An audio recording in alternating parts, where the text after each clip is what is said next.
नमस्कार, आपका स्वागत है आपके पसंदीदा कार्यक्रम युव तरंग में। आपके साथ मैं हूं शिखा शर्मा। भारतीय वायुसेना हमारी आर्म्ड फोर्सेस का वो महत्वपूर्ण अंग है जो वायु युद्ध, वायु सुरक्षा और वायु चौकसी का महत्वपूर्ण काम करती है। भारतीय वायुसेना विश्व की सबसे शक्तिशाली वायुसेनाओं में से एक है। वायुसेना को ज्वाइन करना हमारे बहुत से युवा साथियों का सपना है। अनुशासन, क्लियर गोल, डेडिकेशन और राष्ट्र रक्षा के संकल्प के साथ ही कोई भी युवा हमारी भारतीय वायुसेना का हिस्सा बन सकता है और गगनभेदी रक्षक बनकर हमारी राष्ट्र रक्षा का काम कर सकता है। आज आपकी मुलाकात हम करवाएंगे एक ऐसे ही युवा साथी से जिन्होंने अपनी मेहनत, संघर्ष और राष्ट्र रक्षा के संकल्प के साथ वायुसेना का हिस्सा बनकर हमारे लिए गर्व का एहसास हमें दिया है और इसके साथ ही हमारे राष्ट्र का नाम भी रोशन किया है। हमारे साथ हैं फ्लाइंग ऑफिसर सक्षम रावल। सक्षम जी, आपका बहुत बहुत स्वागत है हमारे कार्यक्रम में। आपका बहुत बहुत शुक्रिया। सबसे पहले मैं आपको शुभकामनाएं देना चाहती हूँ कि आप हमारी वायुसेना का हिस्सा बने हैं और इसके पीछे आपकी मेहनत है जो आपने सफलता हासिल की है।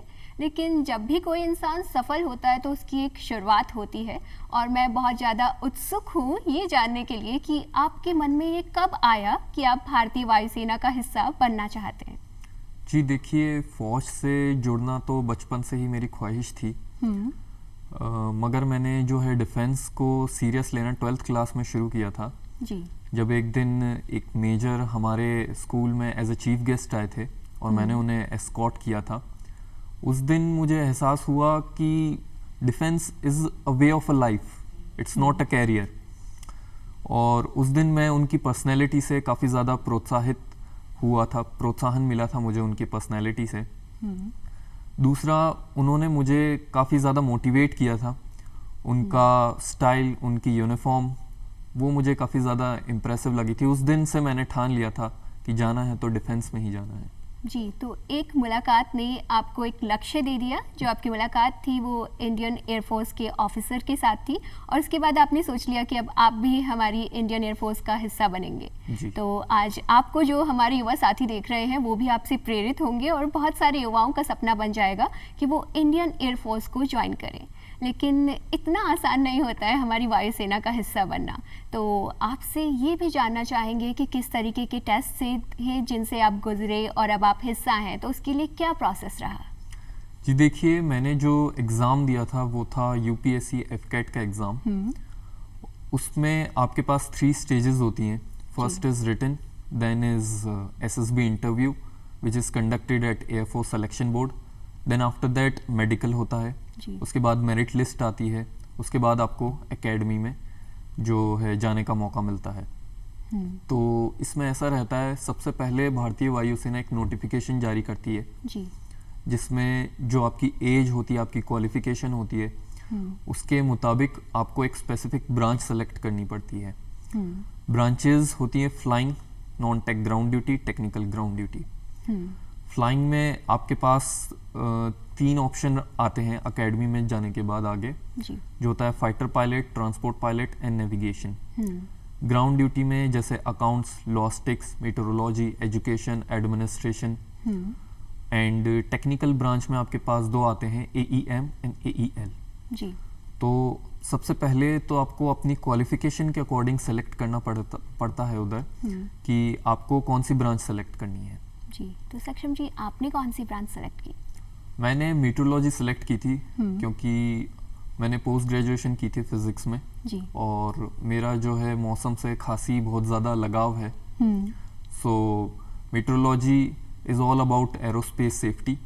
तो सबसे पहले मैंने ये ब्रांच सेलेक्ट की थी उसमें। उसके बाद आपका जो ग्राउंड ड्यूटी होती है उसके लिए आपका एफकेट का एग्ज़ाम होता है जी। अगर आपने रिटन एग्ज़ाम जो है वो पार किया है तो आपको AFSB इंटरव्यू के लिए बुलाते हैं जी। हमारे देश में 5 AFSB जो हैं सेंटर हैं, एयरफोर्स सिलेक्शन बोर्ड हैं जी। एक है देहरादून में, एक है मैसूर, गांधीनगर, वाराणसी और गुवाहाटी में जी। आपको किसी भी एक सेंटर में बुलाया जाएगा और उधर आपका जो है इंटरव्यू लिया जाएगा। इस इंटरव्यू के 2 हिस्से होते हैं। पहला होता है स्क्रीनिंग टेस्ट, दूसरा होता है आपका बेसिक इंटरव्यू, जिसमें आपका ग्राउंड ड्यूटी टेस्ट लिया जाता है, फिर उससे पहले आपका साइकोलॉजी टेस्ट लिया जाता है, पर्सनल इंटरव्यू लिया जाता है। उसमें स्क्रीनिंग टेस्ट से पहले आपका डॉक्यूमेंटेशन होता है सिलेक्शन बोर्ड में पहुंच के, डॉक्यूमेंटेशन के बाद स्क्रीनिंग टेस्ट होता है, फिर उसके बाद जो साइकोलॉजी टेस्ट होता है उसमें थीमेटिक एप्रिसिएशन टेस्ट आ जाएगा, वर्ड एसोसिएशन टेस्ट आ जाएगा, सिचुएशन रिएक्शन टेस्ट आ जाएंगे, ग्राउंड ड्यूटी में इंडिविजुअल ऑब्स्टिकल, कमांड टास्क, ये सारी चीज़ें आ जाती हैं। पर्सनल इंटरव्यू होता है, उसमें वो आपकी जो रियल पर्सनैलिटी होती है वो सामने जो हमारे एक्सपर्ट्स बैठे होते हैं वो कैसे ना कैसे पूरे इंटरव्यू में निकाल ही लेते हैं। तो सक्षम जी, जब इंटरव्यू की बात आ रही है तो आपसे किस तरीके के सवाल पूछे गए थे? मेरे से स्टार्टिंग में तो बहुत ही मेरी पर्सनल लाइफ और बेसिक जो है वो सवाल पूछे गए थे। धीरे धीरे टेक्निकल जो थे क्वेश्चंस वो मेरे से पुटअप किए गए थे। तो पर्सनल में आपकी फैमिली, आपकी हॉबीज़, आपकी अचीवमेंट्स, ये सारी जो हैं फील्ड्स कवर की जाती हैं। उसके बाद आप किस ब्रांच के लिए आए हैं, अगर आप अकाउंट्स के लिए आए हैं, अगर आप एजुकेशन के लिए आए हैं, सो आपको उस चीज़ की कंप्लीट नॉलेज होनी चाहिए। तो मेट ब्रांच में you should know all the climates, all the weather, मेरे से इस बारे में सवाल किए गए थे।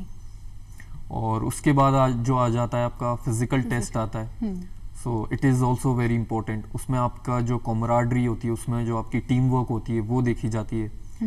कमांड टास्क में आपकी लीडरशिप क्वालिटी देखी जाती है। इस पूरे टेस्ट के बाद हर एक सेंटर से 1, 2, 3 डिपेंडिंग अपॉन योर एबिलिटी जो कैंडिडेट्स होते हैं वो रिकमेंड होते हैं। इस एसएसबी इंटरव्यू के बाद आपका जो वेरिफिकेशन प्रोसेस होते हैं वो सारे चलते हैं और आपको एक पर्टिकुलर डेट दी जाती है कि आपको मेडिकल सेंटर पे रिपोर्ट करना है। उधर आपका 4 to 5 डेज का मेडिकल टेस्ट चलते हैं, जिनमें विजन टेस्ट, आप में बहुत सारी जैसे मेडिकल एग्जामिनेशंस होते हैं, जैसे टॉन्सिलेक्टमी के लिए होते हैं, देन नॉग नीज के लिए होते हैं।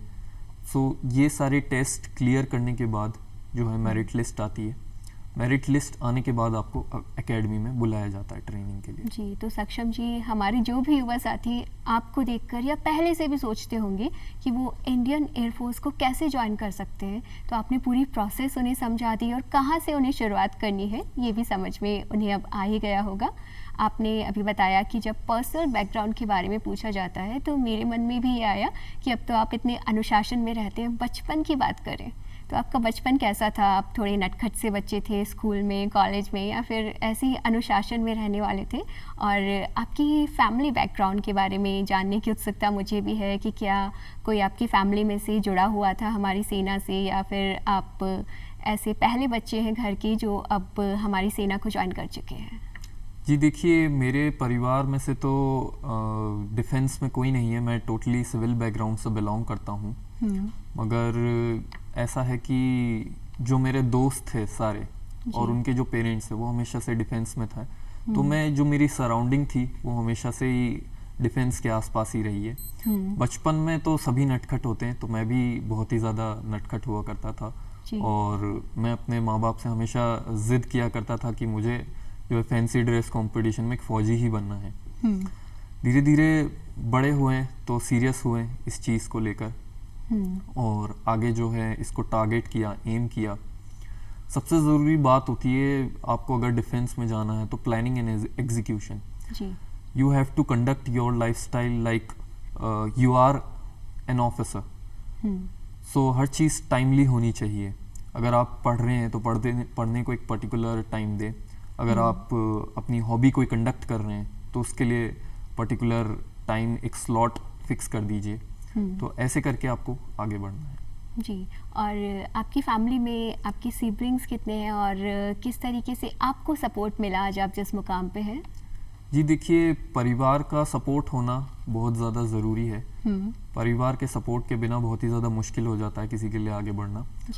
तो मेरे जो फादर हैं वो उनका हमेशा से ही मेरे लिए हमेशा से ही सपोर्ट रहा है, क्योंकि उनकी ट्रांसफरेबल जॉब रही है। तो देश के अलग अलग शहर में हर साल हमें जाना पड़ता था, तो उससे मुझ में फ्लेक्सिबिलिटी काफ़ी ज़्यादा है। फ्लेक्सिबिलिटी, एडजस्टिंग पावर, ये सब जो क्वालिटीज़ हैं वो मैंने बिल्डअप कर ली थी। जी। जो मेरी मदर हैं वो स्पोर्ट्स से बहुत ज़्यादा अटैच्ड हैं। सो स्विमिंग, बैडमिंटन, इन सब में जो है काफ़ी इंटरेस्ट रहा है मेरा, तो वो क्वालिटीज़ मुझे उनसे आई हैं। और इसके अलावा मेरी एक सिस्टर हैं, वो मेडिकल ऑफिसर हैं, गवर्नमेंट ऑफ राजस्थान के लिए काम करती हैं। तो उन्होंने काफ़ी प्रोत्साहित किया था मुझे। जब मेरा इंटरव्यू था वो कोरोना काल चल रहा था उस टाइम पे। अच्छा। और जो मेरी सिस्टर थी वो एज अ कोरोना वॉरियर काम कर रही थी, वो रोज़ ड्यूटी पे जाती थी उस वक्त में। तो उन्होंने मुझे कहा था कि इंटरव्यू कभी भी किसी भी हालत में मिस नहीं करना चाहिए, है ना, आपको जाना चाहिए इंटरव्यू में। जी। चाहे कैसी भी सिचुएशन हो देश में, इंटरव्यू के लिए आपको जाना चाहिए। और उन्होंने काफ़ी सपोर्ट किया था मुझे इस चीज़ में। तो फैमिली का सपोर्ट भी बहुत मदद करता है किसी जी, भी बिल्कुल। इंसान को जो सफलता हासिल करते हैं। अभी आपने बात की थी कुछ देर पहले ट्रेनिंग से रिलेटेड, तो आपने जो ट्रेनिंग की उससे जुड़ी हुई कुछ बातें जानने के लिए मन में विचार आ रहे हैं कि किस तरीके की ट्रेनिंग थी आपकी और उसमें क्या क्या शामिल था। देखिए, ट्रेनिंग जो थी वो एयरफोर्स एकेडमी की, इंडियन मिलिट्री एकेडमी की, इंडियन नेवल एकेडमी की, सबका अपना अलग अलग शेड्यूल रहता है। और एयरफोर्स एकेडमी की अगर बात करें तो ट्रेनिंग काफ़ी विगरस थी। स्टार्टिंग में if you have built your physical endurance then it would be quite easy for you. But अगर आप एक सिविल बैकग्राउंड से आ रहे हैं, जी। So it will be totally new for you. आपको एडजस्ट करना पड़ेगा उस जो नया माहौल है, जो नई लाइफस्टाइल है उसमें। जी। उसके बाद आपकी जो ब्रांच स्पेसिफिक क्लासेस रहती हैं उसको आपको अटेंड करना पड़ेगा। आपकी बेसिक मिलिट्री ट्रेनिंग होती है, कैंप्स कंडक्ट करवाए जाते हैं, वहाँ पे स्पोर्ट्स जो होती हैं वो कंडक्ट करवाए जाते हैं। तो आपको इन सबको साथ लेकर जाना पड़ेगा। तो वहाँ पर समय का काफ़ी ज़्यादा जो होता है मूल्य होता है। एक मिनट में जैसे हम बात करें 60 सेकंड होते हैं, 60 सेकंड मतलब 30 सेकंड और 30 सेकंड, तो हर एक 30 सेकंड में एक आप नई एक्टिविटी कर सकते हैं। तो हमारा ऐसा होता था वहाँ पर कि हम 1 मिनट के अंदर वहाँ पर नहाते भी थे, कपड़े भी बदलते थे, और जो मस्टर्स होते थे वहाँ पर भी पहुँचते थे। सो हमें सबसे जो इम्पोर्टेंट चीज़ है वहाँ पर सिखाई गई है वो है leadership, integrity, honesty, excellence and time management.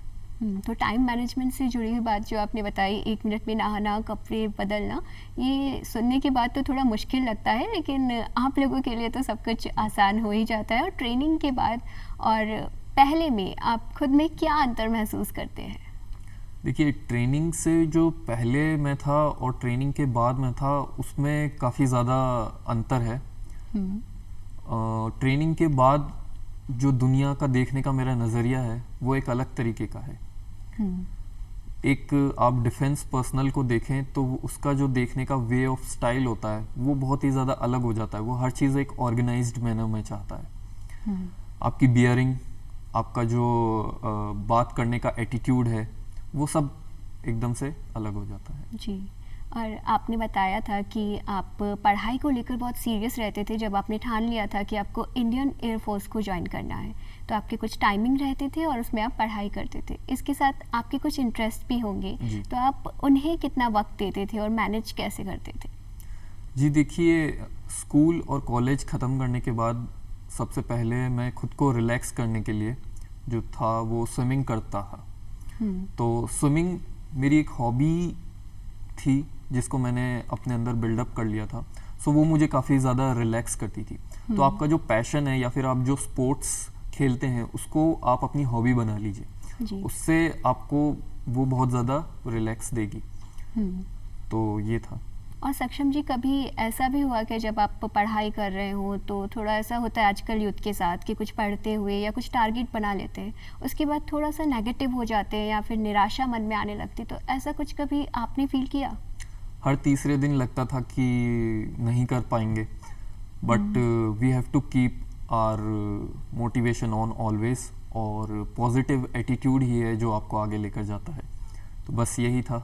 तो आपने खुद को पॉजिटिव बनाए रखने के लिए क्या क्या किया?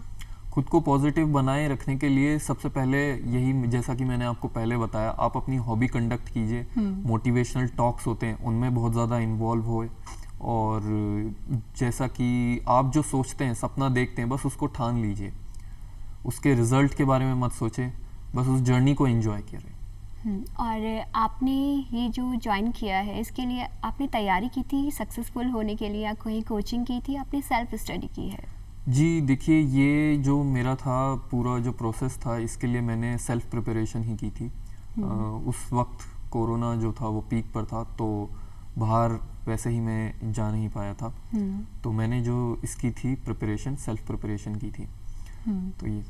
तो ये हमारे रक्षकों का जो एटीट्यूड है, ये आप में पहले से ही था, मतलब परिस्थितियाँ कैसी भी हो, लेकिन खुद को सकारात्मक रखकर अपने लक्ष्य की ओर चलते जाना। और ऐसा ही आपने, जहाँ हमारे कुछ युवा साथी ये सोच रहे थे कि अब घर में बंद हैं, कहीं बाहर नहीं जा सकते, क्या करें, और परेशान थे, उस वक्त में सक्षम जी आप पढ़ाई कर रहे थे और अपने गोल का ध्यान में रखकर आगे चलते जा रहे थे। और ये एक बहुत बड़ी बात है जो हमारे युवा साथियों को भी आपसे सीखनी चाहिए, और अभी सीख भी रहे होंगे, जो आने वाले वक्त में उनके काम आएगी। आपने एक बात जो बताई वो अनुशासन से जुड़ी है, तो हमारे जो युवा साथी इंडियन एयरफोर्स को ज्वाइन करना चाहते हैं, वो उनके लिए अनुशासन कितना ज़रूरी है? देखिए, discipline is the foremost thing, and discipline के बिना कुछ भी नहीं है। अगर आपकी जो लाइफ है वो वेल डिसिप्लिन्ड है, तो हर चीज़ जो है, हर जो दरवाजे हैं वो ज़िंदगी के खुलते हुए जाएंगे। अगर आप खाना भी खा रहे हैं तो वेल डिसिप्लिन्ड मैनर में होके खाइए। आप कहीं बाहर जा रहे हैं, कुछ भी कर रहे हैं, अगर आप वेल डिसिप्लिन्ड रहेंगे, आपको धीरे धीरे खुद में लगने लगेगा कि हाँ, कि मैं दूसरों से अलग हूँ। तो this is the most important. और डिफेंस में जो है, discipline is the key which you will came to know further. तो अनुशासन बहुत ज़रूरी है। और कौन कौन सी क्वालिटीज़ हैं जो आपको लगती है हमारे युवाओं में होनी ही चाहिए अगर वो आना चाहते हैं डिफेंस सर्विसेज में? Physical endurance and timely action, ये कुछ ऐसी चीज़ें हैं जो आप में, अगर आप डिफेंस ज्वाइन करना चाहते हैं तो आप में वो चीज़ें होनी चाहिए। इसके अलावा एक है सेल्फ मोटिवेशन एंड कॉन्फिडेंस, ये सारी जो चीज़ें हैं वो। और सक्षम जी, कभी आपको ऐसा लगा कि मतलब कुछ बहुत मुश्किल लग रहा है ट्रेनिंग के दौरान, वो आप शेयर करना चाहें? आपको सबसे मुश्किल क्या लगा? देखिए, इससे रिलेटेड मैं आपको एक इंसिडेंस सुनाना चाहूँगा। एक दिन क्या हुआ था, हम संडे का दिन था, हम क्रॉस कंट्री दौड़ कर आए हुए थे। 12-13 kilometre within, you have to complete it within 40 to 45 minutes. तो हम वो दौड़ के आए हुए थे, और हमारे स्क्वाड्रन कमांडर थे, वो हमारी क्लास लेने के लिए आए हुए थे। तो उनसे जब हमारी बात हो रही थी, तो बेसिकली स्क्वाड्रन कमांडर पीरियड रहता है जिसमें आपको फिजिकल टफनिंग सेशन जो है वो अटेंड करना पड़ता है। तो उस दिन हमने बोला सर से कि सर, क्रॉस कंट्री भी दौड़ के आए हुए हैं, स्पोर्ट्स वीक भी चल रहा है, सो हमें थोड़ा सा रिलैक्सेशन चाहिए। तो उन्होंने हमें एक बहुत ही अच्छा जो है किस्सा वो सुनाया था। उन्होंने हमें एक बताया था कि 1965 में जब भारत पाक वॉर चल रहा था जी, उस टाइम पे फ्लाइट लेफ्टिनेंट केसी करियप्पा हंटर एयरक्राफ्ट उड़ा रहे थे, and his aircraft was shot and he landed eight Pakistan, और उनको जो है प्रिजनर ऑफ वॉर बना लिया गया था। उस वक्त जनरल करियप्पा जो थे वो कमांडर इन चीफ थे, later he was field marshal. So वो थे उनके फादर, एंड वो थे immediate senior of Ayub Khan, who was the dictator president of Pakistan. वो उनके सीनियर थे जब हमारा जो पार्टीशन था वो नहीं हुआ था इंडियन आर्मी में। उस वक्त अयूब खान उनके जूनियर थे, इमीडिएट जूनियर। तो अयूब खान को जैसे ही ये बात पता पड़ी कि जो फ्लाइट लेफ्टिनेंट केसी करियप्पा हैं वो प्रिजनर ऑफ वॉर बन चुके हैं, उन्होंने जनरल को कॉल लगाया और बोला कि I can do a favour for you, मैं आपके बेटे को छोड़ सकता हूँ। और उस बात पे जो हैं जनरल करियप्पा ने उनको सिर्फ एक ही बात बोली कि देखिए, he is the prisoner of war, है ना, he is the prisoner of war. If you want to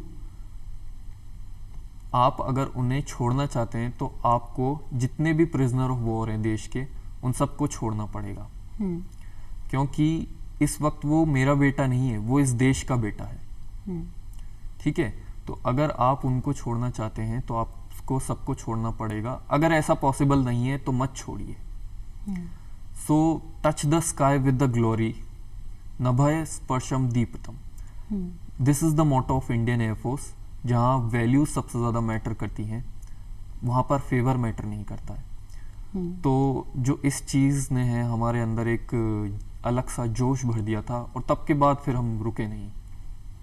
तो मतलब वो जो आप कह रहे थे कि थोड़ा सा आराम चाहिए, उसके बाद आप सब लोगों ने वो जो टफ ट्रेनिंग थी वो शुरू आराम कर की दी फिर क्लास कभी में। ज़रूरत पड़ी नहीं। जी। उबाल और जोश ही इतना भर चुका था।